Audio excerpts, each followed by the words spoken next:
Oh shit. Are we live? Are we live? We're good. All right, Yeah. fantastic. Now we're good. Yeah. Okay, There we go. Like I said, I'm running. Okay, so hello everybody. Welcome back to Let's Side Strong Side. I'm your host Chance Ellison. Joining me, my co-host Jacob London and Mike. You know what? I'm sorry. This is like a weird thing with me. I can't do this.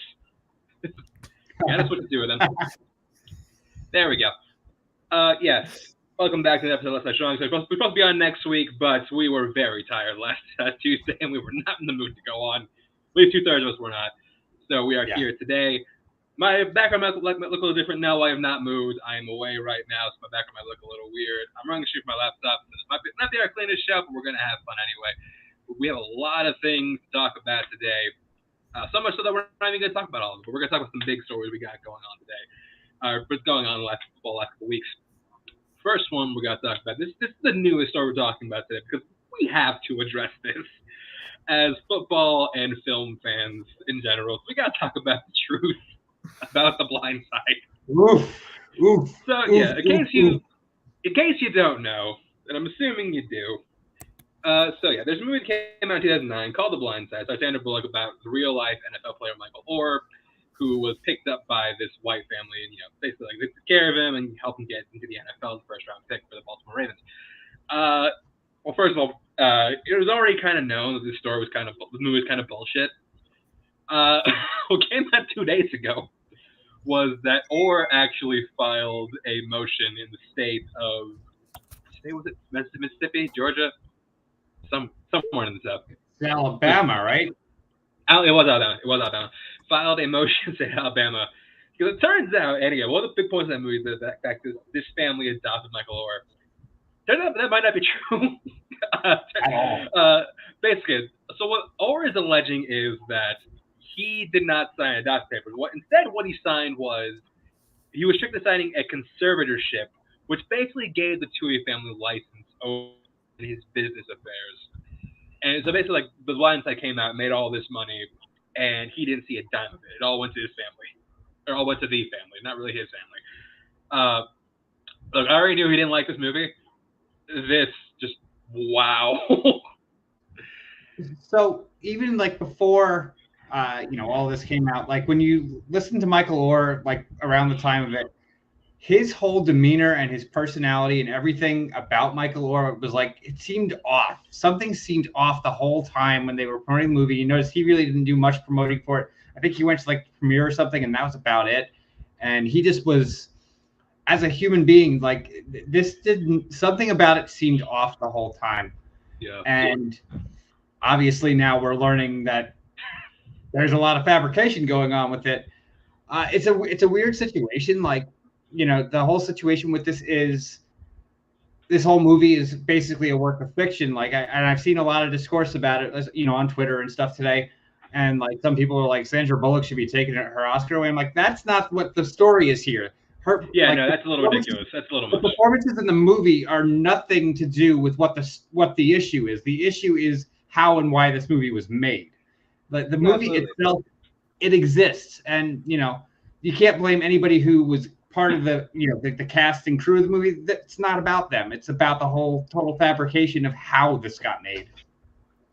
It's the fabrication of this, like it's based on a true story. Well, the true story was all BS. Yes. And that's what it's. So yeah, and that's the story that's come out after all this is everything about it was completely bullshit. And if this is true, this family, it's evil. But that's just pure evil. Like It's not even like they've used and abused this man for their own financial gain. This is pure, just despicably evil.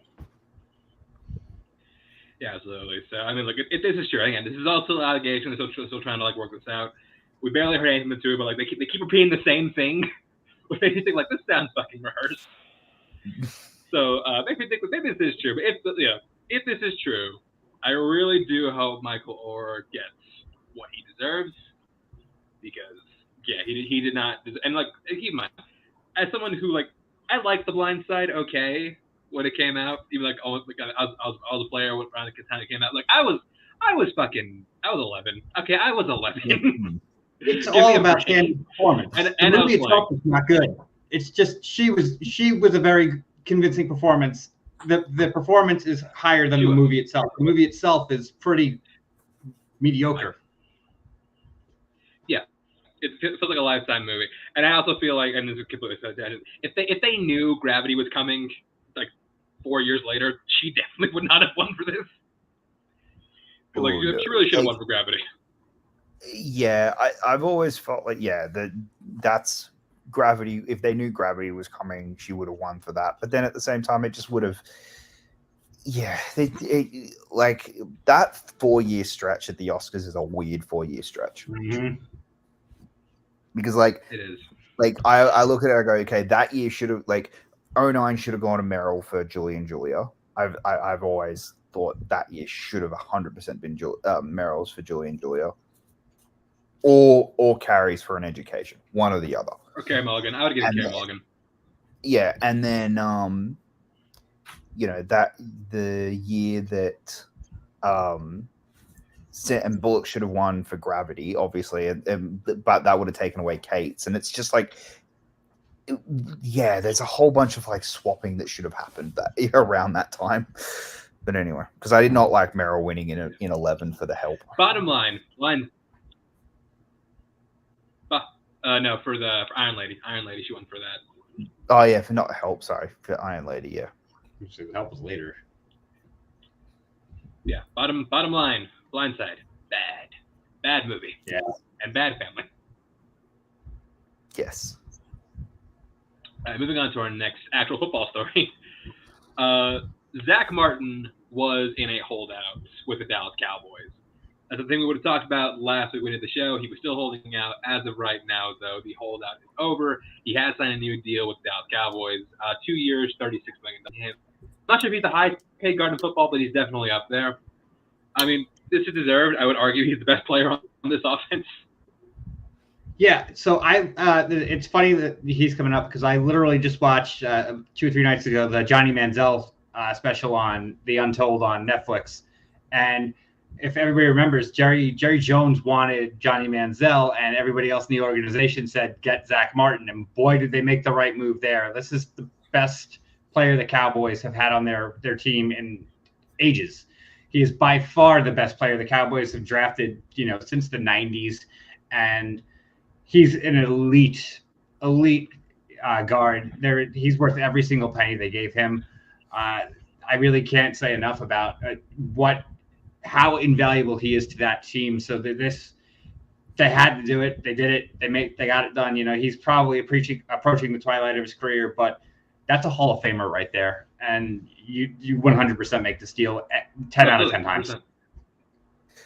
The shock for me was the fact that the Cowboys did it. I think that on paper, 100%, yes, I understand 100% doing this deal. You had to do this deal because if you didn't, trust me, there's about 10 other teams who would have given you 3 first-round picks for him. There are other teams that would have 100% done this deal. I'm just shocked the Cowboys did it. I really did think this relationship was over, and he was like, "No, I am leaving." So yeah. Good on him. Hey, this is going to greatly help the Cowboys 100%. In their chase this year. The NFC this year is really going to come down to 3 teams again, and this is a big part of it. I agree. Mm-hmm. Yeah, I mean, I hate that the Cowboys are making good moves, but this is a very good move. They haven't done anything catastrophically dumb this offseason. Speaking of holdouts, we do have some other ones, other players. I know, but that makes me think that it's coming. At some point, it's coming, and I have no idea when. Something's going to happen. The axe is going to drop. So yeah, moving on to our next story. Speaking of holdouts, 49ers defensive end and reigning Defensive Player of the Year, Nick Bosa, is currently in a holdout with the 49ers. Now, keep it. This is one I saw coming a mile away. I knew it was coming when they signed McCaffrey, because McCaffrey has a really, really expensive contract. The Niners are cap strapped already, and they hadn't extended him yet. Just like, this can only end poorly, and right now it is ending poorly. This one, if they look, there's another holdout, and we'll get to that one as well. But out of the two, this is the one I think I could see him leaving the 49ers. I could absolutely see him that he's done that he is done and does not play for the 49ers week 1. Which is going to be insane when one of the best defensive ends in the entire league is not on the 49ers this year. Like, it is just going to be up for grabs, and 49ers are going to get a first rounder for him, easy. But they're going to get one. They're going to get one for him, absolutely easy. But we're going to see, when does it, like, at what point do they decide we need to get something for him? So yeah, I think what the 49ers have done extraordinarily well, especially on defense, is next man up. They've been better than almost any organization in the past 5 to 10 years when it comes to next man up. They are going to be okay without him. However, though, you can't really you have the defensive player of the year. You're not outright replacing him. I'm sure that they are going to be fine. They are so good on their way they've built their defense and their roster around having that mentality. They are going to be fine without him. If they have to make that trade, obviously you jump on that, especially if you can get it to a team, that's going to have a potential top 10 pick next year. But the thing is, Nick Bosa is Nick Bosa.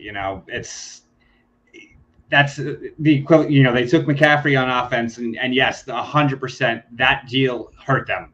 In a lot of ways, in terms of the team that was capped, so close to the cap to begin with, then bringing on a running back who, when we've seen what's been going on with the other running backs in the league, they kind of jumped the gun on that one, and had they waited a little bit, they probably could have structured that a little bit more team friendly. But they're seeing the ramifications of it, and I think that the likelihood of Bosa winding up on one of these super contenders is pretty high. Where does he end up? So it's going to be what actually happens. I'm going to say a surprise one. I think the Giants are a team to watch for. No, I don't think he ends up in the NFC. I'll give you that. I cannot see the 49ers going, we're going to play him. Like, how about How about Jacksonville? That's one that I thought that would really benefit from him, because they've got the cap space because they've overpaid all these mediocre players, and those contracts are going to start running out, so they'll be able to go out, and that money will be available, and they can go out and get real players. Like, I think Jacksonville makes a lot of sense, and it will really, especially given it will then put them in as hey, we're a genuine bona fide contender, and having Nick Bosa on that team is going to be insane. The other one, and that I really do think it's going to be. I don't know how you would handle it cap wise, but I could see the Dolphins doing something crazy and we're going all out. The Dolphins feel like they're in an all in. I really do feel like they're in all-in mode, and that we are going all in this year so that we're going to test Tua. And if Tua can't, we don't want to pay Tua. I think that is really where they're at, is we don't want to pay Tua, so we're going to go all in right now, and then at the end of his contract next year, we can let him go. The other one, and I agree with you on that, the other one to look at, especially after they just signed Hopkins, is Tennessee, because their window is closing. Yeah. That's a good point. Tennessee's a good one. Mm. And Tennessee's actually a likely one because Tennessee's a likely because I could very easily see 49ers going, that's going to be the highest pick. Jacksonville's a good team. Dolphins are a good team. Tennessee aren't, and 49ers are good. That could be a top 10 pick. Like, if this doesn't work for them, that could be a top 10 pick. And it might be worth the risk of, look, we can't keep Bosa because of salary cap wise. We're just straight up never going to be able to meet him. Let's go to a Titans because they're not going to be a great team. The Titans might be a top 10 pick. It could be. It could be, yeah. Like, whereas they're not, like, no matter who they trade him to, they're not going to get a top 10 pick. Like, there's no one outside of a genuine contender is going to trade for him. The Titans might. They're one of those teams that's like they're on a seesaw right now. Their season could go either way, and there is the highest upside of trading him there for what that pick could be. Yeah.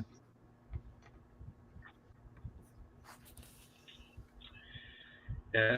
Anyway, we'll see where Nick Bosa ends up, but yeah, it's gonna be very interesting to see how that Niners defense functions if he does leave. The other hold that we heard about, this one was shocking for a number of reasons. Chiefs defensive tackle Chris Jones might be leaving the Chiefs. We found out he's in a hold that we found in the most random way because like Michael Bay broke the news. The Michael Bay broke the news. We're just like, wait a minute, what? Is this real? This seems real, but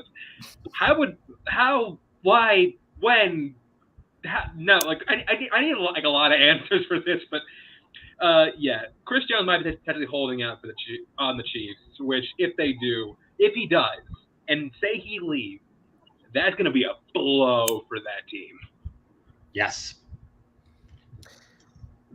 This is the biggest story, I think. This is the biggest story in the NFL right now that I think no one's talking about.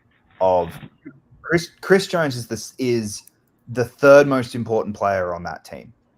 Now, this one's the whole reason the Chiefs willingly gave up Tyreek Hill was because they knew they had to pay this contract. That was the reason. They went, we can only keep one of them. Mahomes can make up for Tyreek Hill. There isn't anyone on the Chiefs defense that can make up for Chris Jones. And 100%. This is a big deal. I'm shocked the Chiefs are allowing it to get to here at this point. They must have not, like, the only thing I can think of is they didn't think Chris Jones was going to have the season he had last year or something, because they were like, oh, we've got this amount to set for him, which would have made him a top 5. He doesn't want top 5. He wants 1. Mm-hmm. And after last year, he's earned it. So this is going to get real interesting real quick. I think this one's got a better chance of getting done. The reason why I say I think it's going to get done is, one, I think I could very easily see Mahomes restructuring his contract. Team friendly. Again, the Chiefs have to know there isn't another answer on that squad that can just plug and play in for Chris Jones. Mahomes, he will cover up a lot of problems on that offense. You can turn a 7th round running back into a damn near top 100 player. Like, that offense is so good that Mahomes and everything, you can kind of put in mediocre pieces and it will work. The defense has always been the problem with the Chiefs. Always. Like, they have struggled defensively, but Mahomes has been able to help them and make them better than they are on average. There isn't another player who you can just plug and play into that defense that is going to instantly replace Chris Jones. If you lose Chris Jones, you are a worse team. You are a significantly worse team. And they have to be smart enough to know. Andy Reid is a smart enough coach to know, I don't care what it is, just pay him and we will figure it out contract-wise. Exactly. I'm 100% on page with you on this, Jacob, because just pretty much the exact opposite of what I just said about the 49ers applies here. This defense will be substantially worse. And I think Nick Bosa might be just by a hair ahead of Chris Jones, but you're in this conversation. These are the two most important pieces to their defenses. The 49ers have a lot built around aside from Bosa. The Chiefs don't. Mm-hmm. And the Chiefs are fortunate in that their offense is so super firepower that, if they give up 25 points a game, they can still stay alive. I think if Chris Jones does not play, this is a bold prediction. I'll make it before we do the prediction special. If Chris Jones does not play for the Chiefs this year, the Chiefs are going to set an NFL record for points scored and points against combined. Here is the other big difference between the 49ers and the Chiefs, and why I think keeping Chris Jones is important. The Chiefs are in the AFC, and that offense in the AFC is electric this year. You need defense. You like the Chiefs' schedule plays some of the best offense in the league. The 49ers, they don't. They can afford to lose a very, very good defensive player. Don't get me wrong. An incredible defensive player. They can afford to lose him because of the conference that they're in. They can. The 49ers can still make the Super Bowl without Bosa. I don't think the Chiefs can. I don't think the Chiefs. If they lose Chris Jones, I don't think the Chiefs can make the Super Bowl. I think the Chiefs will be a good team. Don't get me wrong. Offensively, they will still be a good team, but they'll be 2018 or 20. They'll be 2018 or 2020s Chiefs, where these guys can put up 40 points and they will lose by 42. Yep, and that's what's going to happen. Look, Chris Jones. All I ask: if you leave the Chiefs, you can leave the Chiefs if you want. If you leave the Chiefs, stay the hell away from the AFC North. That's all I want. Just stay out of the AFC. Okay, sorry. You can come to Pittsburgh, but don't go anywhere else in the AFC North. I can't. My heart can't take it. Could you imagine him in Pittsburgh? Could you imagine him that defense? Like, oh my god! I would cry. I would cry. I would we don't actually even need the offense to score 10 points a game. We're fine. Yeah, I was going to say, I would agree with your claim of potentially putting Pittsburgh in the top 10 if Chris Jones. No, I would go there. If Chris Jones is on there, you guys would be like the Broncos last year. You're not going to score enough points, but you'll have an electric, well-beating elite defense. Right. All right. Moving on to our next story. Well, speaking of the Broncos, they're actually sort of our next story because the NFL preseason has officially begun. And what we want to do is, because we're not going to go over every game because it's preseason, who cares? But we are going to talk about some of our biggest takeaways from the game we've seen. Again, we haven't seen every game. Like I said, preseason doesn't really matter. But we have noticed some things going on. So, I'm going to go to you first. What are some of your big takeaways from what you've seen so far? So of the games I've watched, I haven't watched a full game. I've watched the first half of a couple of games. I will say my biggest takeaway right now is going to be the teams with the rookie quarterbacks are going. I don't see any of them firing on all cylinders out of the gates. All three of them. We'll talk about one of them in a second. Yeah. We'll get to that, but I'll go to the other two. I watched the Jets Panthers game, and I also watched the Texans game the other night. And so Young was playing against the Panthers. Played almost all their starters. A couple of their linemen didn't play, but it was against the Jets secondary defense, their second string defense, and they made him look like a third string quarterback. So the Panthers are. I think Young has, this is nothing against what his entire future is going to be, but those first couple of weeks are going to be rough for the Carolina Panthers. And the same can be said for the Houston Texans, because Stroud also just looked, the game was too fast for him.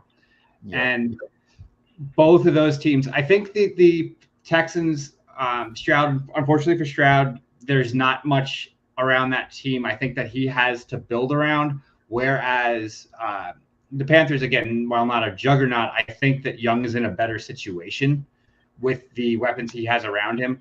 But both of them, the first couple of weeks that they're in the league are going to be a lot of interceptions, a lot of turnovers. I don't expect to see very much out of either one of those teams early on.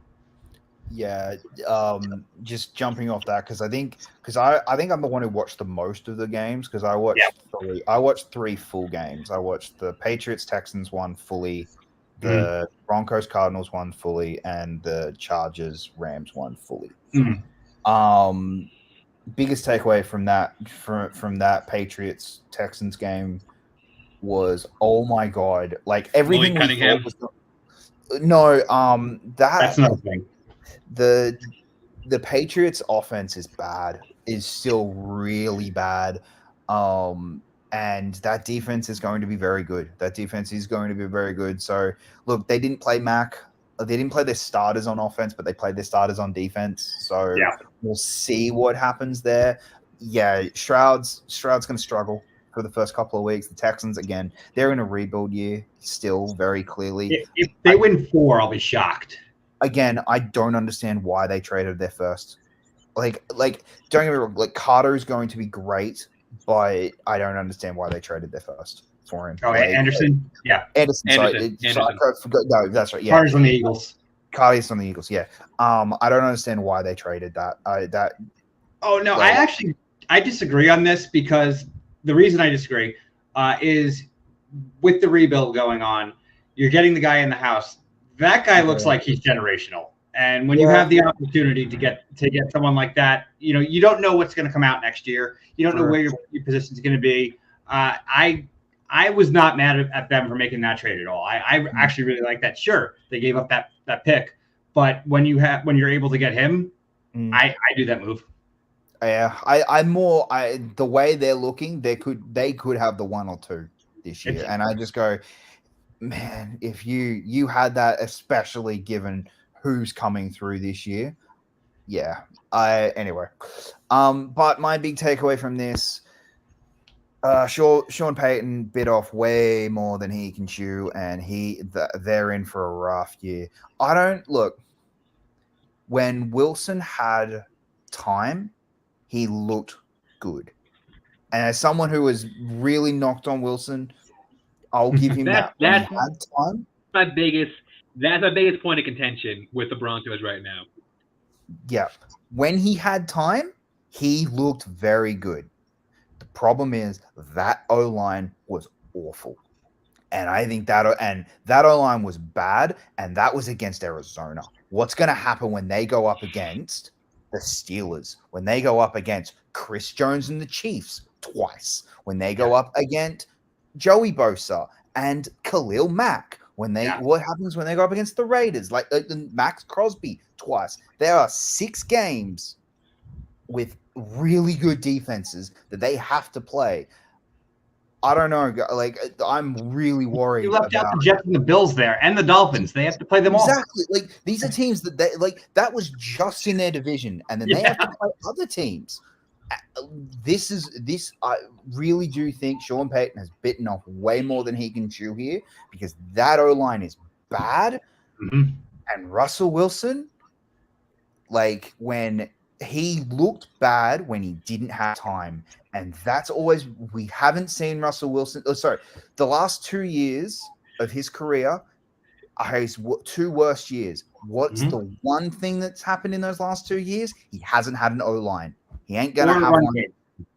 Or a run game. His run game's gone. He doesn't have like admittedly, his best throw of the night was the last drive, and that drive was incredible. And I will give him all the credit in the world. And on a highlight reel, it looks amazing. You're like, that's Russell back. Yeah, that was on a that was on. Not only that, that was on a 4th down play against the worst team in the league, and it was a 4th down play that they shouldn't have had. In a normal game, they don't go for it. They went for it because it was preseason, and who cares? In a normal game, it's a punt. Like, I'm really, really worried about how the Broncos are going to do this year. I really think Russell's still Wilson's going to be in for a rough year, real rough year.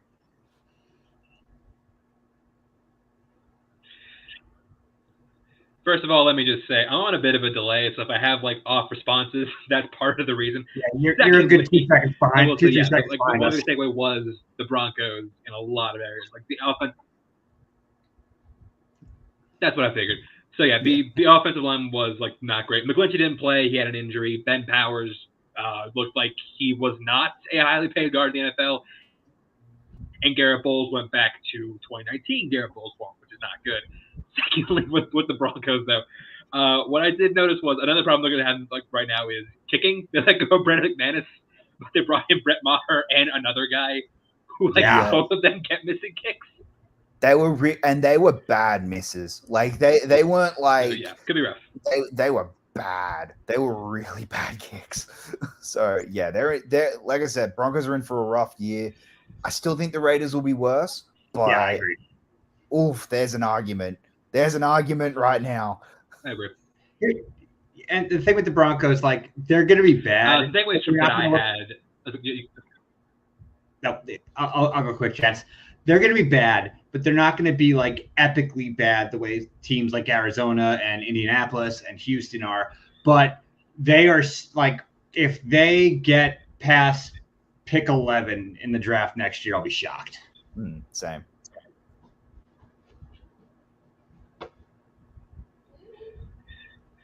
So some takeaways that I had for this one, because the only one I watched in full, obviously, I watched Pittsburgh play the Bucks. The first drive from the Steelers offensively, the only drive that had all the starters in the game, fucking immaculate. I don't want to get my hopes up because I know it's Matt Canada, and I know at some point he will come in and crush my dreams. But it did look good. Another thing I will highlight is I like some of the later round picks we got. Like Keanu Benson had a really good game. Nick Herbig had a really good game. Calvin Austin finally getting to showcase what he can do. Holy crap! Like he is fast, he's physical. If we can get AB without getting AB, I will be happy. Another takeaway I had is does Bill Belichick have his latest savior in Malik Cunningham, an undrafted free agent? Because Please he no. actually looked pretty good. I like Cunningham. I know you don't want it, but maybe. No, like for the player, I'm cool with it, but like God, we don't need the Patriots getting another, sleeper steal again.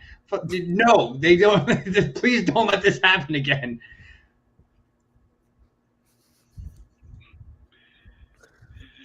Yeah. But besides that's the other thing preseason. We'll talk about some more takeaways we had. Good. Sorry, one other game that I kind of watched, but I didn't really. How freaking disrespectful are the Raiders as an organization? That was disgusting. Yeah. Like, I'm sorry, that's disgusting. Within one game to give the backup Derek Carr's number. I'm not huge.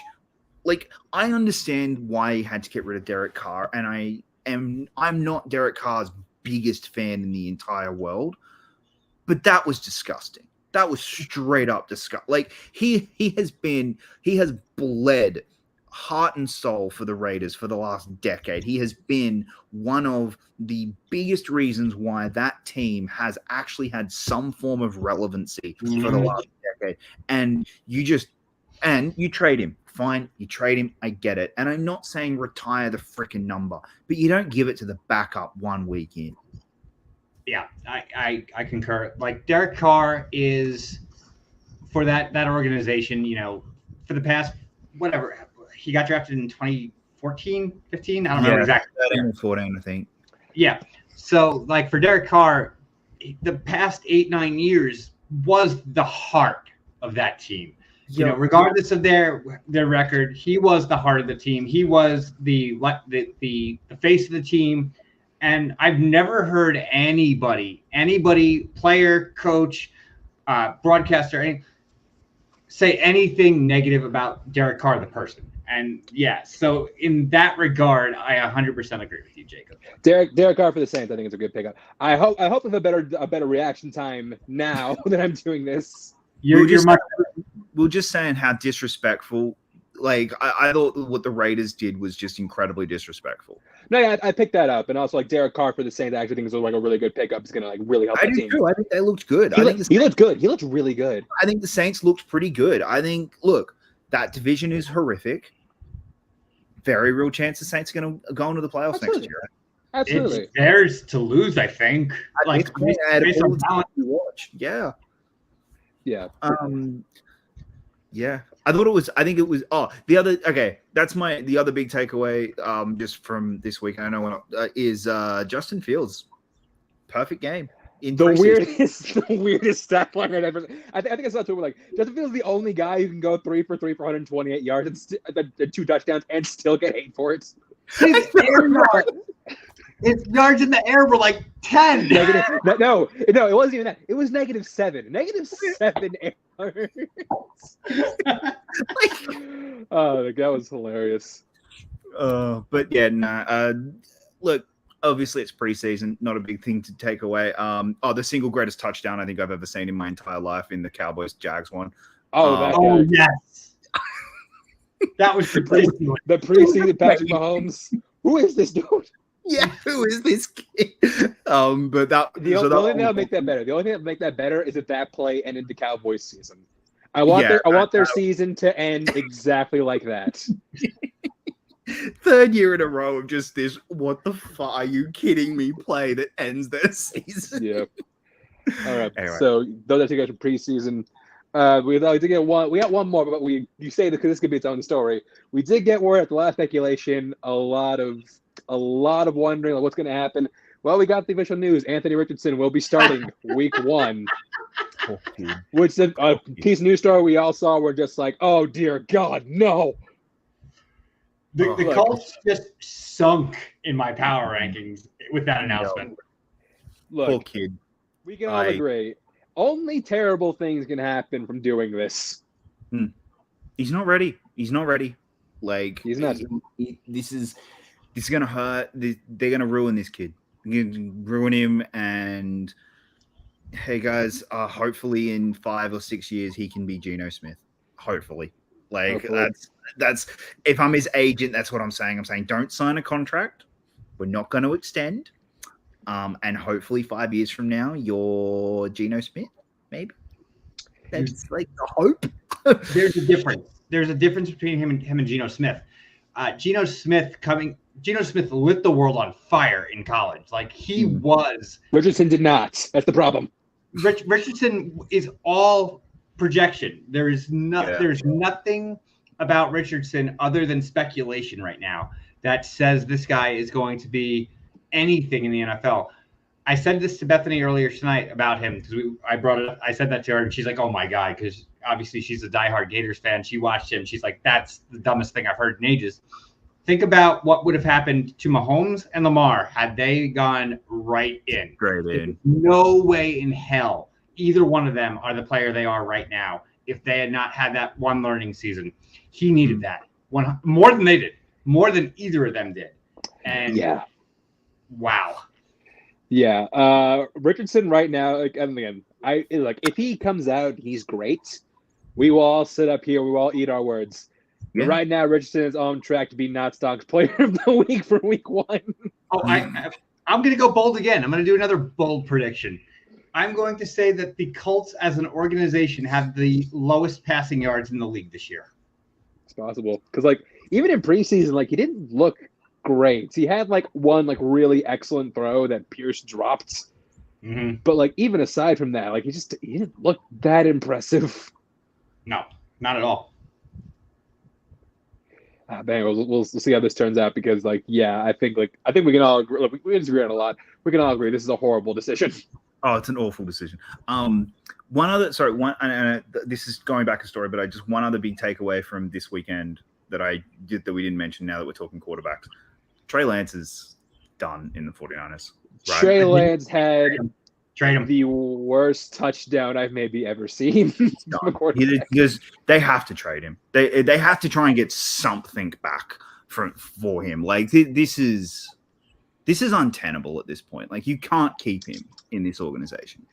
If there is any big team that has an injury at some point, which is the other thing I said in the group chat earlier today, is we got through week 1 with no major injury. First things first. It's shocking. I don't understand. If I'm the 49ers, I'm calling the Bengals. We'll give you for a 5th. Give us a 5th for him. Just something to get you through that first couple of weeks with Joe Burrow. Then you can sit Burrow because the 49ers are done. They're clearly done with him. They clearly don't want him anymore. they have Darnold, who's not. Darnold is never going to light the world on fire or anything, but he's as a backup. That's among the best backups in the league at this point. Yeah. So, I just don't get it. Like, it's so clearly they have to trade him. They absolutely have to. So yeah, that was the only other takeaway that I had from. Yeah, if any starting quarterback like goes down for a sustainable period of time, the 49ers got to strike. I agree with you. Yeah. I mean, I'm not of the camp like you need to give up on Trey Lance because like the dude's like barely played. But he only played like 2 full games that time. Yeah, maybe 2 full games. He's played 2 full games. One of them was in a monsoon. Yeah, one of the monsoons. Like you can't even count that. So like I feel like you need to give. Yeah, like he has again. He doesn't look great, but I still think you need to like at least give him like a decent shot to see what you have in him. My problem is there is clearly something that they're seeing in practice that they don't like. Clearly. Well, and it's also like a thing where like it stems from the fact that like Kyle Shanahan did not want to draft him. Yeah, and I think that is a thing. So yeah. I know the team they should be talking to, and that's the Minnesota Vikings because that's what's about. Learn behind Kirk Cousins. You put him behind Cousins, and Cousins' contract is up in 2 years, right? I think this year. This year. Yeah, even better. So then you have the year behind Cousins, and then you throw him in next year. Like that's the perfect scenario for them. Yeah, we'll see how the tail end. Next story we're talking about Patriots adding some firepower ish, kind of. Ezekiel Elliott has signed with the Patriots. I feel like this is a lateral move from Damian Harris. Maybe going a little. I borderline say Harris is better at this point. That's like maybe going a little bit backwards. Yeah, I'm not complaining. I'm not complaining. Like, I'm not. Well, you're not complaining because the Patriots is making a bad move, and which, by the way, we talk about Belichick as a coach, as a GM, not great. No, really not great. That is going to be the big problem that the Patriots potentially have going by the end of the end of this season. If the Patriots make the dumbest mistake they could possibly make by firing Bill Belichick, it'll be like when O'Brien. They're not firing the coach, they're firing the GM. But unfortunately, they're one and the same, and you have to get rid of one of them. And on the same token, like the Patriots last year, one of the few bright spots they had was Ramondre Stevenson. And all this signing is doing is maybe stifling him a little bit. Because that guy was ready to take, he pretty much was the workhorse at the end of the season. By week 8 or 9, he was getting the majority of the running back snaps. All they're doing right now is kind of cutting him at the ankles because you don't sign Ezekiel Elliott and not use him. But I mean, look, they got him cheap. I will admit that though. That's so like they could be putting him in the Pollard role and having as in your second, or trying to use him as like a decoy or something. Well, here's the thing. Like in the Pollard role though, like that's what Stevenson is. Stevenson is the pass catching back. Like he was Mac Jones' safety net last year. Like Zeke's not a pass catching back. Like no, but he can block. He can block. He can't. Except kind of. He can kind of block. Can't play center. Let's just admit that he can't play center. I mean, he's a fine signing, but the thing is like they had 3 other running backs, and I don't remember any of their names, but that they were building up, that they were kind of grooming to be in the situational roles and stuff like that. And Stevenson, who obviously last year took a leap and is like maybe ready to say, hey, I'm a top 10, maybe even top 8 running back in the league. Now you sign Ezekiel Elliott. I don't know. And you know how the Patriots are as an organization. Belichick punishes people for no reason, and who knows what the hell is going to happen with this one. Yeah, I'm like when I was shocked Ramondre Stevenson got more carries after his breakout game, because usually that's a very Belichick thing. It is retribution for throwing the game against Vegas. Well, it was really Myers who fucked it up, and now Myers is on Vegas, which is and now Myers is in Vegas. So appropriate. And last story I had to talk about before we get into the top 100, regarding your boys, Mike, the Jets have signed running back Dalvin Cook, which is crazy because we initially heard his visit did not go well. Yeah, so like the big thing out of Hard Knocks last week for me was they didn't show anything with Dalvin because we heard that they were there and they were filming and everything, and they showed nothing on Hard Knocks about Dalvin. So I thought that kind of was the end of that. Did he preach for you? Do what? No. Sorry. Okay. Must have been, it was me. So what I was going to say is overall on this one, if Dalvin, we've learned a lot more in the past, 36 hours, that about his injuries and his surgery and everything, why he really wasn't being pursued quite as hard. If Dalvin is healthy and if Breece is healthy, Jets have a top 3 running back tandem in the NFL. If I'd argue a top 2 running back tandem. Yeah. I don't know who's better. Who's better? Who's better? Who is better? I mean, I like McCaffrey and Elijah Mitchell. Maybe 49ers. But like right now, honestly, there isn't really one that's got like a tandem. So I saw today, McAfee was like, his headline on his page when he reported it was "The rich get richer," and like, please don't say that because I am such a pessimist about my team. I'm like, yes, I know that the Jets offense is looking ridiculous right now. Yeah, and Dalvin is only going to help. Breece was the problem. Yeah, well, yes, the line, but Breece was probably, I would say, looking at a top 6-7 running back season this year. Realistically, I that's kind of where I had Breece. He's not. I don't think he's the best, but he was in that top 10 and like approaching the front of it. Now you're looking at 2 guys who are probably each going to be in the 800 to 900 yard range if they split the reps evenly. Yeah. Quite honestly. And, does this maybe stifle Breece for this year? I think so. However, it's a 1-year deal. And there's never such a thing as a bad 1-year deal. And in this case, with the Jets being, as bizarre as it is to say, like all in, you can't fault that signing.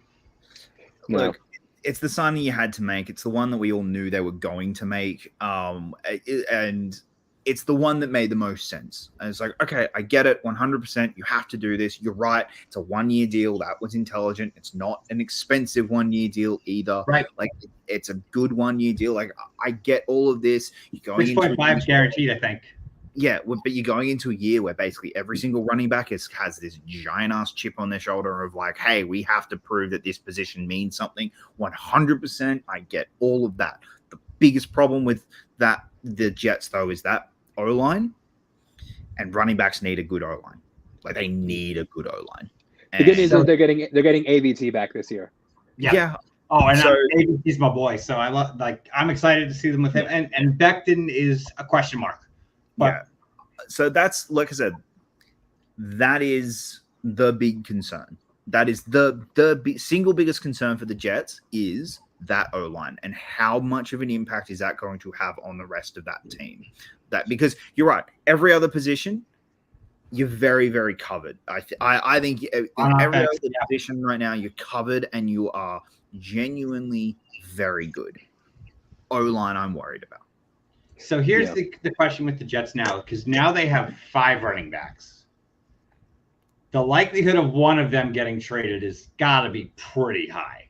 And you have to assume it's Michael Carter at this point in terms of what the trade value is for him, because he is, he's your 1B kind of running back. He's not your outright starter, but there are teams, looking at the Cowboys in particular, that probably would salivate at the mouth for him. So do you think the Jets hold all 5 running backs or do they make the trade? Definitely not all. But then I want to practice squad, but not all 5. Yeah. So the thing is though, like, so they have the rookie, his last name is so hard to pronounce. I'm just gonna say the rookie, but you don't take somebody of that caliber and throw them on the practice squad. I think that's true. One of those guys is going to step up and say, I'd like a trade, and I think it's going to be Carter. It's just a matter of who do you trade him to and what do you get for him. I'm of the mindset right now, Carter still has 2 years on his rookie deal that you could potentially probably get like a 5th rounder maybe for him because of his upside. I made 5th or 6th. But what team takes that? I think it's the Cowboys is the one to really look at for a potential trade partner. But there's no way in hell the Jets go with signing Cook that they have all 5 of these running backs on their roster. Because like you got Charbonnet, didn't you? No, Charbonnet went to the fucking Seattle Seahawks. Yeah, he's holding out, right? He's hurt. He's hurt. Oh, hurt. That's right. Yeah, he's hurt. Yeah. So I definitely think Carter's the one. But do you trade both Michael Carters if you do that? Because that's the big novelty. You had 2 Michael Carters. Now you're going to have 1 Michael Carter. Undrafted, they showed the wrong footage when they drafted the running back Michael Carter. They showed the cornerback's footage, and it was so funny. All right. Actually, there is one more story I want to talk about because it is kind of funny. So it turns out Philip Rivers might have been a Super Bowl. Oh yes. Story. Oh my god. Yeah. It turns out. Thank you for bringing it up. Yeah. So it turns out that if the Niners did beat the Eagles again, when Brock Purdy was hurt, the plan was if they beat the Eagles. When Brock Purdy was healthy, if they beat the Eagles, they were going to go and get Philip Rivers to bring him to play for the Super Bowl. And then Philip Rivers was watching that game and just like, shit. Can you imagine that though? Philip Rivers is going to go to the Hall of Fame. He's not a first ballot, but he's going to go to the Hall of Fame. Absolutely. Can you imagine though, like for your final game being brought in just for the Super Bowl? Like that is the most ridiculous story of all time. And not only that, like given Philip Rivers is most likely going to go down as one of the probably the greatest quarterback to never make it.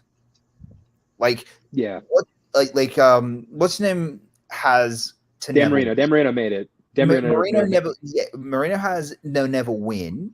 But Rivers that's a good Rivers point. will probably have like what Chris Paul had before the Suns finally got there. Like the greatest of all time to never make it. Oh yeah. Could you imagine if that? But like if he actually made it, but realistically he never did. Like realistically, like he gets there and then loses, but still technically plays, and it's like you take away. It's even funnier if they made it and you won. Like that would have been the most ridiculous story of all time. Then I think he has a ring, and it's like okay, like his whole thing, like the thing that Philip Rivers like has that's unique is greatest to never make it. Yeah. But then but now he's like, no, he made it, but you still lost, so now you're second behind Marino. Yeah, like, but he heard that news. He got so excited that he made another kid. So there's that. Anyways, so that's it for the NFL top 100 for NFL News. We're now going to look at the NFL 100. How we're going to do this is I'm going to pull this up right now. We are going to be going by position. We're not going to look at the whole list. I broke it up by position, and we're just going to be talking about the different position groups. So let's see if this will come up. Should be loading in a second. Here we go. Still loading. Okay, perfect. So yeah, we have this list. We're going to go over it. We'll position by position. So first, when we're looking at the DBs, so going from bottom to top, so coming at 97, we have Harrison Smith, 15, Marlon Humphrey, 14, Marshawn Lattimore, 13, Talanoa Hufanga, 12. Those are their. That's their rank in the position, not their. This is their rank in the list. This is their rank. Okay, in the position. I got you. Yeah. Yeah, so 73, Buda Baker, 66, Darius Slay, 9, Trayvon Diggs. I'm sorry, 60, Trayvon Diggs, 59, Justin Simmons, 57, Jordan Poyer, 49, Pat Surtain II, 36, Jalen Ramsey, 30, Derwin James, 26, Jerry Alexander, 23, Sauce Gardner, and 18, number 1 DB overall, Minka Fitzpatrick. I mean, look, Minka the boy, and even if he was not my boy, I still say 1 is justified because he is the best safety in the game. I agree. There's no argument. Minka earned that spot. Yeah. Sauce being this high as a rookie is crazy. No, look, Sauce being number 23 on a rookie season is incredible. Deserved. I'm not saying that that's not deserved. That is 100% deserved, but that's just insane to think about. This kid came out, and again, being a Jets fan, I'm ecstatic about him. Like there is no other word than ecstatic that I can say about Sauce Gardner. Everything he was supposed to be and more. So he's going to be, in a year or two, he's going to be Revis, and that he's going to have no stats because nobody's going to throw on that side of the field. Yeah, that's hey, I really, really hope that you guys can win. You guys are really in an all-in right now because this draft is going to be very expensive. Oh, yeah. In 4 years, it's going to get very expensive. That draft class was so on the money that keeping all of them is going to be next to impossible. So speaking of that draft class, though, I think Tariq Wooden, Woolen, yeah, I would have put him a little higher. That he's one. Another one I have higher. I have Hufango higher on this list. I think Hufango is fucking excellent. I think Buda's weird because he's clearly the best player on the Cardinals, but at the moment, but they were so bad last year that I get why he's so low. But he's so clearly the best player on that team. So I put Slay a little higher. They put Slay over Trayvon Diggs. I'm shocked at how high Diggs is, given Diggs is one of those gives up big plays. Yeah, Diggs' stats look awesome because guess why he gets so many interceptions? Because they keep throwing to him because they know at some point we're gonna beat him. And well, the thing is, you can beat him. I think 2021, sure, he had 11 picks, but he also gave up 1,000 yards in coverage. That's what I mean. Diggs I think is a little high. I think Ramsey's a little high too. Yeah, I get he's Jalen Ramsey, but he's too high. Way too high. Yeah, Ramsey's a little too high. I get he's Jalen Ramsey, but he had a pretty down year by Ramsey standards. I think he's better than most corners in the league, but still. The one I'm shocked isn't on here is James Bradbury. I thought James Bradbury had a really good season last year. Moving on to interior linebackers. So coming at number 93, we have Eric Kendricks from the Chargers. 79, Dre Greenlaw from the 49ers. 69, Matt Milano from the Bills. 62, Bobby Wagner from the Rams. 46, CJ Mosley from the Jets. 43, Demario Davis from the Saints. 24, Roquan Smith from the Ravens. And 15, number 1 overall, Fred Warner of the 49ers. Again, I don't think you can dispute number 1. Fred Warner is absolutely the best middle linebacker in football. Yeah. One, 2, 3 are right. Yeah, that number 5 and number 62 spot, that's the very definition of a legacy pick. Yeah. Congratulations. Wagner was really good. Wagner was good last season. Not that high. No. Not that high, but he was good. Yeah, but I think that's more of it's Bobby Wagner. Come on, it's Bobby Wagner. We got to put him on here. The one I'm shocked is not here is Levante David from the Buccaneers. Levante David's a fucking stud. He should have been on this list. It's a good pick. But yeah, I think again, Bobby Wagner maybe a little too high, but I think these are pretty valid. 1, 2, and 3 for sure. Of everything on this list, this is pretty close to accurate, I think. Yeah, I mean, even CJ Mosley at 4, I think is valid. CJ Mosley is more so based on what he's worth to the team as a leader. He does it on the field too. CJ Mosley, I think there's an argument for, a couple of the players below him to maybe be above him on the field, but he does so much for the organization that I like where he is. Yeah. All right. Moving on to defensive lines. These are D tackles. We'll talk about defensive end and edge in a second. So yeah, at number 81, Christian Wilkins from the Dolphins, which that one was a shock to me. 71, DeForest Buckner. 58, Jeffrey Simmons. 52, Jonathan Allen from the Washington team. 45, my boy, Captain Cam Hayward. 40, Quinn Williams. 28, Sexy Dexy. 11, Aaron Donald, which I'm sure we'll talk about in a second. And the number 1 overall D tackle, well deserved. We just talked about him earlier, Chris Jones. Yeah. Chris Jones, 1,000% number 1 in this league. 100% deserved it. Absolutely. Yeah. Aaron Donald, that is a legacy pick. 100%. Yeah, he's not number 11. No way is he. After last year, he got hurt for half the season, so he wasn't there. And then when he was there, he wasn't great. He wasn't great Aaron Donald standards. The thing is, literally everybody below, except for maybe 1 or 2, everybody below him had more sacks than Aaron Donald and more tackles for loss than Aaron Donald. Dexter Lawrence, Quinn Williams, and Cam Hayward all had double-digit sacks last year. Donald should have been one of those. He's in the 50s because, in and around the 50s, because he was injured and of respect for legacy. Understand? If he was around the 50s, I would have been like, I get it. Yeah, fair enough. 11's too high. 11's way too high. Agreed. I'd put him in this list right here, just under Jonathan Allen. Yeah, I would agree. Yeah, 50s. I like 55, 56. Mm-hmm. Yeah. I'd be like, yeah, cool. All right, I get it. But yeah, no, 11's way too high considering how freaking injured he was and he didn't play. And when he did play, he wasn't great. Yeah. Moving on to Edge. I believe this is the densest category. Yeah. Oh, shit. I believe this is the densest category we have. Yeah, Vita Vea should have been on this list. I think he's a big sniper. All right, so one of the big Edge. Yeah. All right, so Edge. I forgot what was right here. Oh yeah, okay, 99. It doesn't show, but it was DeMarcus Lawrence from the Dallas Cowboys. Yeah. 15. Yeah, that's fine. I don't care. 15. Oh, sorry. 88 was Aiden Hutchinson. 84 was Adarius Smith. 75, Trey Hendrickson. 70, Joey Bosa. 63, Grady Jarrett. 54, Brian Burns. 50, Cam Jordan. 48, Hassan Reddick. 38, Khalil Mack. 33, Matthew Judon.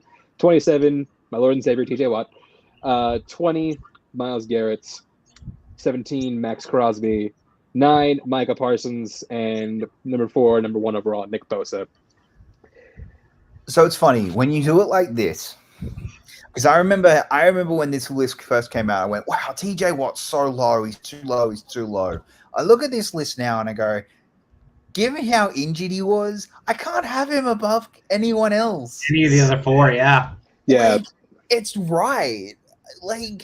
Yeah.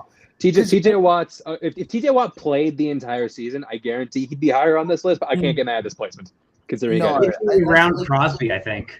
What I can get mad at is the fact that they did not do the same thing for Aaron Donald. Yeah, and that's fair. And that is completely fair. And that we just said that. But no, TJ Watt being 5th, I'm like, looking at the full list, yeah, okay, that makes sense. I can understand that. I can appreciate. I can understand given he was on and off, but because of injury. Yeah.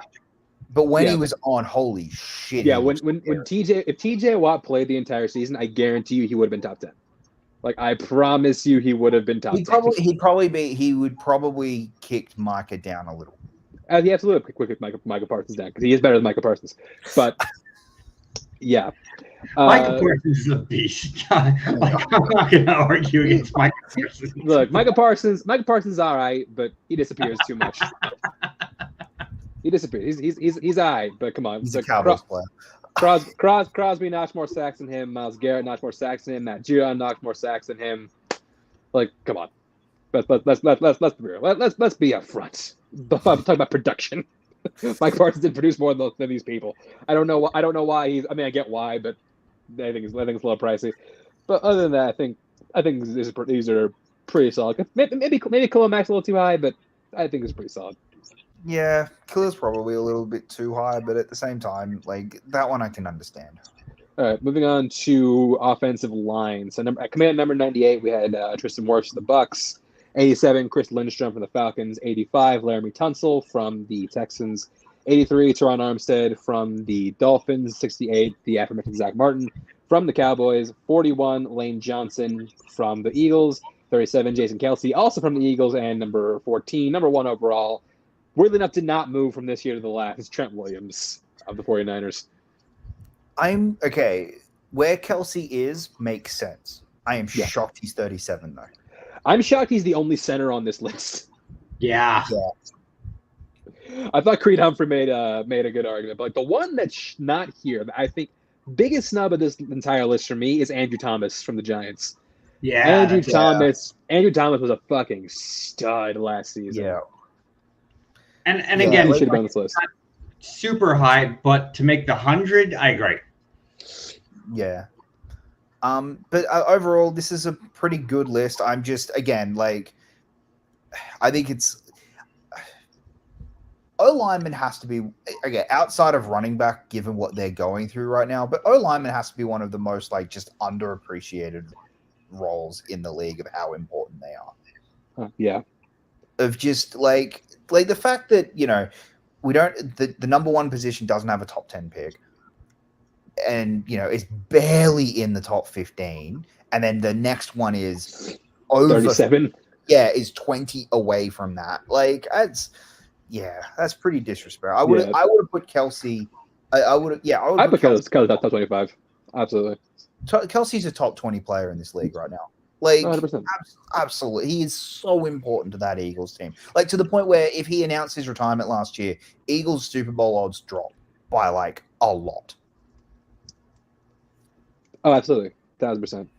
All right, moving on to wide receivers and tight ends. I put these two together because there's literally only 3 tight ends on this list, which is why it's so heavy. Yeah. 100. So coming in at number 100, we had Devontae Smith from the Eagles. 94, Terry McLaurin. 90, D-Hop. 80, Mark Andrews. 74, Garrett Wilson. 67, Amon-Ra St. Brown. 61, Deebo Samuel. 53, Mike Evans. 47, Cooper Kupp, which is shocking to me. 44, Jalen Waddle. 39, Jamar Chase. 34, CeeDee Lamb. 22, A.J. Brown, which I think is a bit of an insult. 19, George Kittle. 16, Stephon Diggs. 13, Devontae Adams. 7, Tyreek Hill. 5, Travis Kelce. And the number 1 wide receiver overall, number 2 player on the list is Justin Jefferson. There are 4 or 5 of these names that are absolutely on there because of 2021. Yes. Cooper Kupp's the one that sticks out. Cooper Kupp is absolutely on there. Like, Cooper Kupp Cooper Kupp is absolutely way too high. Personally, look, Adams deserved to be on this list. Absolutely. He is not number 13. Not at 13, no. Not 13. Like, Adams should be around where, like, CD is, and maybe lower. Like, I think Adams, regardless of the team, Adams had a really good season last year. No, I'm not top 20. I can understand. I think I can see it's changing Adam and Chase. Switch them, and it's correct. That's basically what I just said. Like, I didn't realize where Chase was. I was wrong. Yeah, personally, I'd put AJ up where Adams is. Absolutely. Yes, absolutely. Right AJ Brown's way too low on this list. AJ Brown should have been I can only look. AJ Brown is like 13th. I would absolutely put him 13th. That's fine. Adams to me should go down to around where AJ is or a bit lower. I think Chase is too low. And I think Kittle might be too high. Sorry? Kittle might be a little high. Which one? Kittle. Yeah. Well, no, like the one, like the outlier to me is Deebo Samuel. I don't even think he should be on the list. He did not have a good year last year. No, he didn't. No, like you look at his stats, like Deebo Samuel, like most of these guys put up like 1,000 yards receiving. Deebo Samuel couldn't even crack 700 yards receiving last season. Yeah, he wasn't. Last year, he wasn't all great. Even rushing, like he couldn't even crack like 800. I don't even think he can crack like 900 yards from the scrimmage, like total. Like he just should not be on here at all. Is he injured? He was. That's right. Okay, yeah. So that's a legacy pick. But like, yeah, like you want something like Devontae Smith and Amon-Ra St. Brown and Garrett Wilson that had or should be lower than Deebo Samuel? No, fuck no. D-Hop's another one. Yeah, D-Hop should be on this list. D-Hop should not be on this list. And I'm gonna make here we go, bold prediction. Person who will move up this list the most is Terry McLaurin. That dude is the most underrated wide receiver in football, I think. Devontae Smith, I guess, is making a big jump next year too. Yeah. So moving on to our next position, running the often disrespected running backs. Yeah. Yeah, I got thoughts on this. I do too. Coming in 95, we had Jamal Williams. 91, Dalvin Cook. 64, Aaron Jones. 55, Tony Pollard. 35, Christian McCaffrey. 31, Saquon Barkley. 29, Nick Chubb. 25, Derrick Henry. 21, Austin Eckler. Josh Jacobs. Okay. One, Henry's far too high, given how much he was stocked last year. No, don't get me wrong. He's on the list. Henry is very good, but sorry, Barkley was better than him last year. Chubb was better than him last year. Didn't he total more yards than Barkley did? Chubb, I understand. But Barkley, okay, he might stats wise maybe, but Barkley was that entire Barkley picked up that team and carried him on his back. Mm-hmm. Absolutely, Barkley. I'd argue Henry did the same thing too, but the only problem is that he could not get in the playoffs. Yeah, so I would go with Barkley. It's not Henry's fault. It's not Henry's fault. The team is worse. Yeah, I'm fine. I think I would be putting Barkley higher. Eckler, look, I'm shocked Eckler's 21. I'd be going a little lower than that, but I understand why he's so high, given how important he was. He's a dynamic weapon, which is why Eckler's so high. So I can vouch for that one. Yeah, I can appreciate that. McCaffrey, I didn't think he blew the doors off when he was at the 49ers, so I'm fine with where he's at. But why is Pollard this high? Pollard being this high is weird. Pollard do to deserve 55? Pollard is a great player, but 55? Holy crap! Yeah, Pollard's way too high. Given he was the backup last year. He was number 2 last year. Yeah. And when he was given when he was then given the reins of, you're now in control of being the main running back, he wasn't very good. Yep. Jamal Williams, though, look at him. Set the franchise record for the Detroit Lions for touchdowns. Yeah, and he's 95, and I would argue he had a better year than Pollard. Why are those two where they are, And because Aaron Jones didn't do anything special last year. Dalvin Cook didn't do anything special. Because running back's the most disrespected, and whoever did the voting just went, oh, yeah, that name. It's name recognition, pretty much, yeah, at this point, because I don't know, when you're talking the 100 best players in the NFL, yeah, there's a few of them there that I don't know belong on the list. Yeah, I would agree. And moving on to the big one, we got to talk about quarterbacks. Oh, boy, here we go. What was it? Oh, wait, I know. I don't know why it keeps putting 8s, but yeah. All right, so yeah, number 96, Trevor Lawrence. Wow. 86, Justin Fields. 82, Tua. 77, Geno Smith. 72, Lamar Jackson. 66, Jared Goff. 56, Dak Prescott. 51, Aaron Rodgers. 42, Kirk Cousins. 32, Justin Herbert. And then 8, Josh Allen. 6, Joe Burrow. 3, Jalen Hurts. And number 1 quarterback, and number 1 overall, Patrick Mahomes. So let's just talk about what I think is all our biggest point of contention for each of us. Trevor Lawrence is way too goddamn low. Way low. Trevor Lawrence wasn't the greatest quarterback last season. He realistically, he probably should have been around 6, maybe 7, probably. But to have him at 96 is so moronic, so stupid, and just absolute. it feels like It's some tomfoolery. This one more than anything feels like the opposite of what we're saying with Legacy. It was, oh, you didn't live up to the hype. Yeah. We're punishing you now because you didn't live up to the hype. Except he started to. He really started to when he actually had a competent coach who knew what the hell he was doing. So that's way too low. Far too low. Yeah, look, if you want to take on money right now as a player who's going to have who's going to be go up the biggest jump between last it's year him. and this year, It's Trevor Lawrence. Kenny Pickett. I agree. Okay, No, I guess T-Law too, but Kenny Pickett. Kenny Pickett. No, well, He's okay. not on the list. Kenny Pickett, unless Kenny Pickett opens in the top 10, he isn't going to have a jump because T-Law goes to the top 20 this year, I think. Lawrence top 10 this year. I will put money on it right now. Conversely, though, I will say Dak Prescott way too high. Oh yeah, absolutely. Why was he that high? Absolutely way too high, given he had the most interceptions last season. Far too high. Goff was better than him last year. Goff was better than him. Lamar Jackson was better than him. Geno Smith was better than him. Why are Tua was better than him on this list? Like, they are not. Tua and Field are on this list because they're quarterbacks.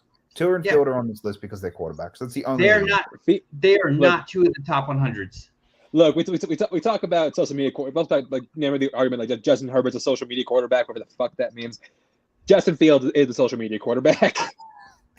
Everyone loves Justin Fields because it's you poor bastard for going to Chicago, and but dude hasn't proven it yet. And every single time a chance he gets, he throws an interception in the final quarter. Dude, don't get me wrong. I think Fields can be a great player. Don't get me wrong. I really do think he can. And I think he's starting to get the right team around him. But he is still a development player. He is not number 13 in top 100.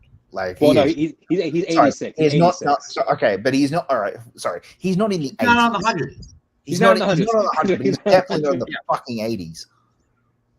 And he's not better than Trevor Lawrence. Trevor Lawrence, for all of his faults and many faults, is a better player than that. Like, that's so disrespectful. I mean, fuck, Trevor Lawrence had a genuine argument to be better than Aaron Rodgers last year. Argument. Sure. I'm not saying he was, but I said there is an argument there. Yeah. Look, Patrick Mahomes, best player in the league.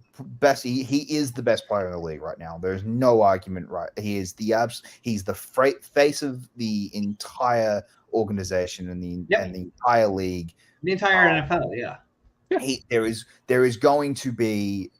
Look, we have that. Right now there are 3 or 4 players all fighting to be the second best quarterback in the league. It's going to take a while for Mahomes to lose best quarterback in the league status. And Whereas the rest of this list, I'm kind of happy. Hurts being number 3, I'm a little shocked by, but I'm not shocked at all. I think it's deserved. That deserved. That dude earned it. So he made a Super Bowl, finished second in MVP voting, he was second team All Pro. Like he as far as like last season. You have to give the second overall quarterback to Hurts. Hurts has that chip on his shoulder that is, he deserves to have that chip on his shoulder because of everything that's been thrown at him through his entire career in college and in the pros. Yeah. And that guy has stepped up. This year, and we'll talk about it in our prediction special, but this year is so important for the Eagles because this feels like you don't do it this year, it's gonna start being chipped away at you. But yeah. Overall, look, I don't love the list of quarterbacks. I think the top 5 are in the right spot. I think those are the top 5 in the league right now. They are the 5 best quarterbacks, absolutely in the right spot. I think everyone else is in probably the wrong order. Like, you could definitely change it up. Kirk Cousins being number 6, I get it. I don't agree with it, but I get it because after the year he had last year, he probably was the 6th best quarterback. But there is argument for others. So yeah. And you know what? We will discuss how we would rank these positions, because next week, I'll give you a little teaser, we are doing our top 10 players in each position on this show. So we're going to be doing the same position groups here, but like we're going to be giving our picks for our top 10. It's going to be like we did our power rankings. It's going to be cumulative, so that's going to be fun. It's going to be interesting. Yeah. But anyways, that does bring us to the end of the show. So Jacob, where can we find you at? You guys can find me at Jacob London, pretty much everywhere, just talking film. I will finally be having my stuff back, and I'll be able to actually set up and maybe start making some more content again. But in the meantime, you can just hear my rants on Twitter and Letterboxd. All right, and Mike, where can we find you at? You can find me, of course, here every Tuesday night and every Wednesday night on What the Show. Tomorrow night, we are doing our chaotic neutral tournament bracket, which we're going to have a lot of fun with. And we're just 4 weeks away from the draft. The fantasy football draft is coming up, which both of these esteemed gentlemen will be part of. And we're going to have a lot of fun with that. We'll be talking about that more in the next couple of weeks. You can find me on Twitter, give a chance _91. Check out, again, subscribe to this channel where we do all such strong fed stuff. And also check out the Show by Chance podcast, where we have our double feature coming out at some point. We couldn't record before I left town, but we will get that at some point. So, watching, and we will see you next week. Holy